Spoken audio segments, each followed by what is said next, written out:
അഡ്ലേഡിൽ വെള്ളിയാഴ്ച തുടങ്ങുന്ന India Australia രണ്ടാം ക്രിക്കറ്റ് ടെസ്റ്റിൽ 2 ചരിത്ര നേട്ടങ്ങൾ ലക്ഷ്യമിട്ട് ഇന്ത്യൻ ബാറ്റർമാർ 76 വർഷം മുമ്പ് ഓസ്ട്രേലിയൻ ഇതിഹാസം ഡോൺ ബ്രാഡ്മാൻ സൃഷ്ടിച്ച റെക്കോർഡ് മറികടക്കാൻ ഇന്ത്യയുടെ വിരാട് കോഹ്ലി ഒരുങ്ങുമ്പോൾ ഇന്ത്യയുടെ തന്നെ സച്ചിൻ ടെണ്ടുൽക്കർ 14 വർഷം മുമ്പ് കുറിച്ച നേട്ടം മറികടക്കാനുള്ള ഒരുക്കത്തിലാണ് ഓപ്പണർ യശസ്വി ജയ്സ്വാൾ.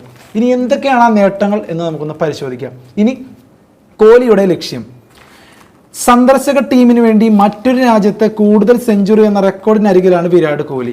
ഈ പരമ്പരയിലെ ആദ്യ ടെസ്റ്റിൽ സെഞ്ചുറി നേടിയതോടെ കോഹ്ലി ഓസ്ട്രേലിയയിൽ ആകെ 10 സെഞ്ചുറി അടിച്ചു, ഏകദിനത്തിൽ ഉൾപ്പെടെ.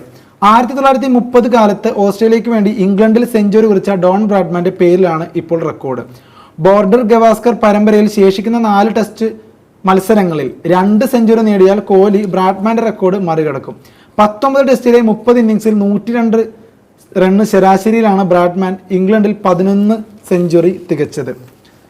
2011 തുടങ്ങി 43 മത്സരങ്ങളിലെ 55 ഇന്നിംഗ്സിലാണ് കോഹ്ലി ഓസ്ട്രേലിയയിൽ 10 സെഞ്ചുറി നേടിയത്. ഇതിനൊപ്പം 13 അർദ്ധ സെഞ്ചുറികളുമുണ്ട്. അപ്പോൾ കോഹ്ലിക്ക് ബ്രാഡ്മാന്റെ ആ സെഞ്ചുറി റെക്കോർഡ് തകർക്കുക എന്നുള്ള ലക്ഷ്യമാണ് ഉള്ളത്.